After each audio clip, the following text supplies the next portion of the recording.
La oración y el reavivamiento. Si mi pueblo se humilla y ora y busca mi rostro y se arrepiente de sus caminos malvados, los oiré desde el cielo y perdonaré sus pecados y restauraré el país. Segunda de Crónicas 7:14. Solo en respuesta a la oración debe esperarse un reavivamiento. Elena de White. Los mayores reavivamientos de la historia de la humanidad han sido el resultado de la intercesión ferviente y la necesidad de ser llenos de su espíritu. Las chispas del reavivamiento son atizadas en el altar de la oración. El reavivamiento y la oración están vinculados indisolublemente. Sin una oración perseverante y prevaleciente, no hay poder. Elena de White no pudo expresar esta realidad divina en una manera más clara. Solo en respuesta a la oración debe esperarse un reavivamiento. Mensajes selectos, página 141. La Iglesia del Nuevo Testamento estaba sumergida en la oración. Los creyentes aceptaron la admonición de Jesús de esperar el cumplimiento de la promesa del Padre, Hechos 1:4. Creyeron que si buscaban juntos a Dios, recibirían poder cuando el Espíritu Santo descendiera sobre ellos desde el cielo, Hechos 1:8. La narración de Hechos es sencilla. Refiriéndose a los primeros discípulos declara: todos estos perseveran unánimes en oración y ruego, Hechos 1:14. En respuesta a estas oraciones llenas de fe, el Espíritu Santo fue derramado poderosamente en el Pentecostés. 3,000 personas fueron bautizadas en un día, y el registro declara: y perseveraban en la doctrina de los apóstoles, en la comunión unos con otros, en el partimiento del pan y en las oraciones. Hechos 2:42. Estos primeros cristianos se unieron en oraciones que transformaron al mundo. Cuando hubieron orado, el lugar en que estaban congregados tembló. Hechos 4:31. Los discípulos se dedicaban continuamente a la oración. Hechos 6:4. Y grandes fueron los resultados. Por medio de la oración, Pedro fue llevado a la casa de Cornelio, un gentil, y esto abrió un nuevo panorama a la predicación del Evangelio. Hechos 10:1-33. Cuando la iglesia primitiva se unió en oración, Dios envió a un ángel del cielo para sacar a Pedro de la cárcel. Hechos 12:5-19. La oración era parte integral del poder de las iglesias del Nuevo Testamento. La oración en el comienzo del movimiento adventista. La oración también se encontraba en el corazón mismo del movimiento adventista temprano. Los pioneros del movimiento adventista eran grandes hombres y mujeres de oración, y a veces pasaban grandes porciones de la noche en oración. Elena de White escribe: estos hombres, los líderes adventistas, se juntaban en nuestras importantes reuniones para escudriñar la verdad como si fuera un tesoro escondido. Yo me reuní con ellos y estudiábamos y orábamos fervientemente porque sentíamos que debíamos aprender la verdad de Dios. A menudo nos quedábamos orando hasta tarde y a veces la noche entera para recibir luz y estudiar la palabra. Al ayunar y orar recibíamos gran poder. Cada día con Dios, página 317. Elena de White animaba constantemente a estos primeros adventistas a buscar a Dios en oración. Las mayores victorias ganadas para la causa de Dios no son resultado de complicadas discusiones, amplias facilidades, extensa influencia o abundancia de recursos. Se obtienen en la cámara de audiencia con Dios, cuando con fe ferviente y agonizante los hombres se hacen de su brazo poderoso. Obreros Evangélicos, página 273. Al creer que la segunda venida de Cristo era inminente, estos primeros adventistas humillaban su corazón, confesaban sus pecados e intercedían por sus familiares, por sus amigos y por las comunidades. Hay un grado elevado de certidumbre en relación con el reavivamiento genuino. La oración inicia el reavivamiento. La oración sostiene el reavivamiento. La oración alimenta el reavivamiento y la oración sigue al reavivamiento. Un promotor del reavivamiento, Leonard Ravenhill, lo expresó de este modo: sin excepción, todos los reavivamientos verdaderos del pasado comenzaron luego de años de intercesión agonizante. el secreto del reavivamiento verdadero en nuestros días es todavía el mismo. Uno de los momentos más dramáticos de la historia reciente es la caída del muro de Berlín. Pocos saben del poderoso movimiento de oración que condujo a los extraordinarios eventos del 9 de noviembre de 1989 en Berlín Oriental. En 1982, Christian Führer, un joven ministro alemán de Leipzig, abrió las puertas de su iglesia cada lunes de noche para orar y discutir sobre la libertad. Estas sesiones de oración fueron creciendo hasta que un lunes de noche en octubre de 1989, 8.000 personas se aglomeraron en la iglesia. Varios miles más se reunieron a las afueras de la iglesia de Nikolai. Un movimiento a favor de la libertad nacional nació en la cuna de la oración. Decenas de millares de personas en pueblos y ciudades a lo largo de Alemania Oriental se unieron a los intercesores de Leipzig. En aquel lunes de noche de octubre, casi 1 millón de personas oraban por la libertad. 20 años después de la caída del muro de Berlín, hablando acerca de la necesidad absoluta de la intercesión ferviente, el pastor Christian Führer declaró: «Sabíamos que si parábamos de orar, no habría esperanza alguna de cambio en Alemania». Prayer and the Berlin Wall. La oración y el muro de Berlín. 12 de febrero del 2009. Un exfuncionario del gobierno comunista que trabajaba para el Stasi, la policía secreta de Alemania Oriental, dio este maravilloso testimonio. Estábamos listos para cualquier cosa excepto velas y oración. El muro de Berlín no pudo resistir ante el sonido de las oraciones del pueblo de Dios, unido con el propósito de buscarlo fervientemente. Elena de White declara una verdad similar sobre el poder de la oración.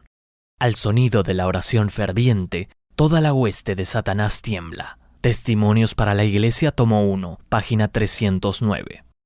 La oración marca una diferencia. La oración intercesora es poderosa. Al igual que el muro de Berlín cayó cuando el pueblo de Dios oró, los muros que nos impiden tener una experiencia íntima con Jesús caerán cuando se lo roguemos a Dios. Los muros que impiden el reavivamiento poderoso que Dios anhela enviar a su iglesia se desmoronan ante el sonido de la intercesión ferviente. Los muros del orgullo, el prejuicio, la ira, la amargura, la lascivia, la complacencia, la tibieza y el materialismo ceden ante el movimiento del Espíritu Santo expresado en la oración. La oración es absolutamente necesaria para que ocurra un reavivamiento. A.T. Pierson hace una observación atinada. Desde el día de Pentecostés no ha habido un despertar espiritual en lugar alguno que no haya comenzado con una unidad en la oración. Aunque fuese entre 2 o 3, ningún movimiento externo de avance ha continuado después de que las reuniones de oración han declinado. Citado en Arthur Wallis In the Day of Thy Power, en el día de tu poder, página 112. En la oración, humillamos nuestro corazón ante Dios, reconociendo nuestra dependencia total de Él. En la oración, nos unimos a David para implorar: «Crea en mí, oh Dios, un corazón limpio y renueva un espíritu recto dentro de mí». Salmo 51:10. Confesamos con Daniel: «No obedecimos a la voz de Jehová nuestro Dios para andar en sus leyes que Él puso delante de nosotros por medio de sus siervos, los profetas». Daniel 9:10. Clamamos con Pablo: «Miserable de mí, ¿quién me liberará de este cuerpo de muerte?». Y con el apóstol en oración, nuestra fe se aferra a las promesas de Dios y con gozo exclamamos: «Gracias doy a Dios por Jesucristo nuestro Señor». Romanos 7, 24 y 25. La oración abre nuestra vida al poder purificador de Dios. Durante la oración, el Espíritu Santo nos hace una radiografía del alma. Percibimos pecados ocultos y defectos de carácter que impiden que seamos los testigos poderosos que Él desea que seamos. La oración nos conduce a una relación íntima con Jesús. En la oración, abrimos nuestra mente a la conducción del Espíritu Santo. Buscamos su sabiduría y no la nuestra. La oración y el gran conflicto. La oración es el alma para vencer los poderes del infierno. Las armas de nuestra milicia no son carnales, sino poderosas en Dios para la destrucción de fortalezas. 2 de Corintios 10:4. Por medio de la oración, damos permiso a Dios para que obre poderosamente en nuestro favor. A medida que oramos, Dios derrama su Espíritu sobre nosotros. Podemos tener absoluta confianza en que cuando venimos a Dios, Él oirá nuestras peticiones, y mucho más cuando pedimos su Santo Espíritu. La vida de oración de Jesús. Jesús es nuestro gran modelo de intercesión.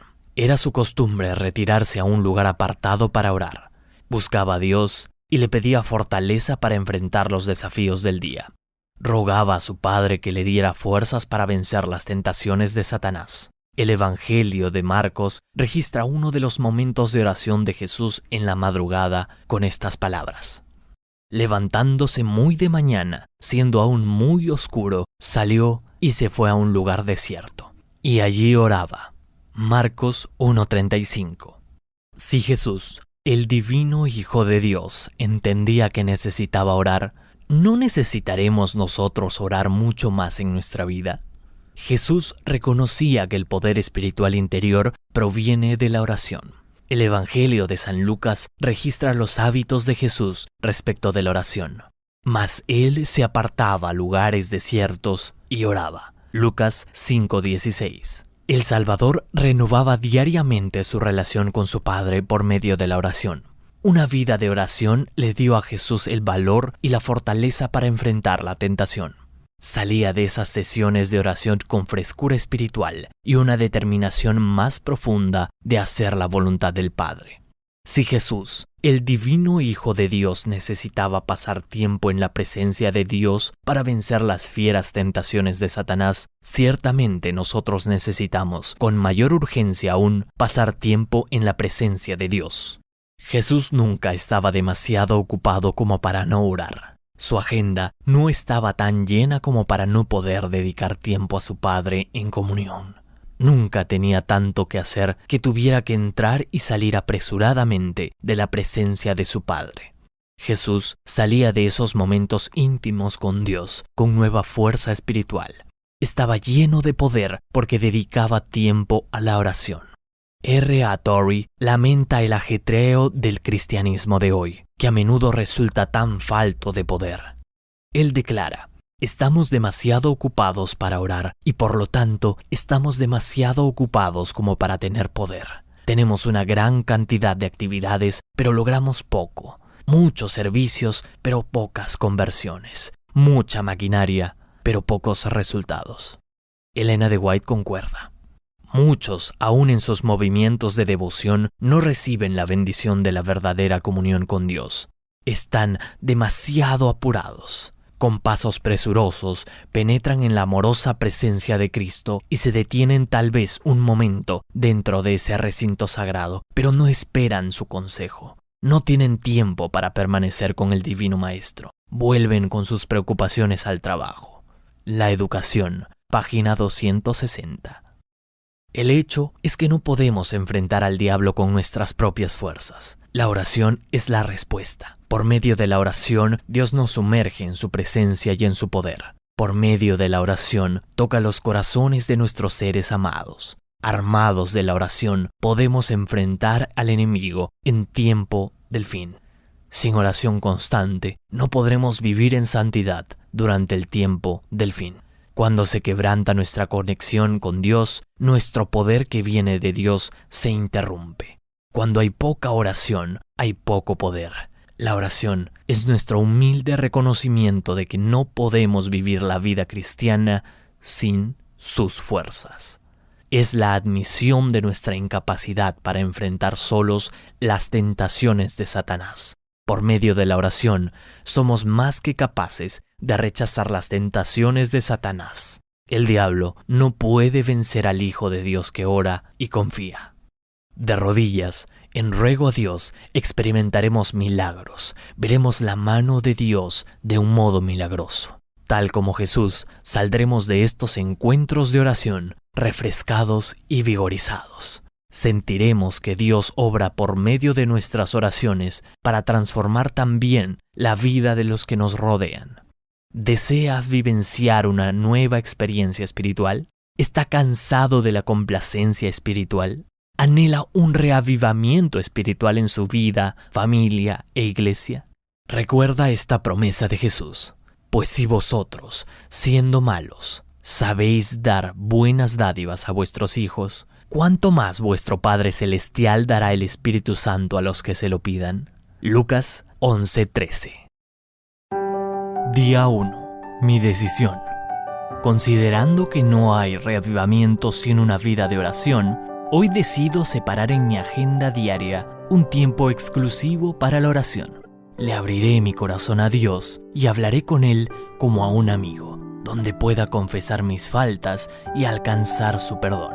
Decido usar esta arma poderosa en mi vida todos los días. Mi compromiso.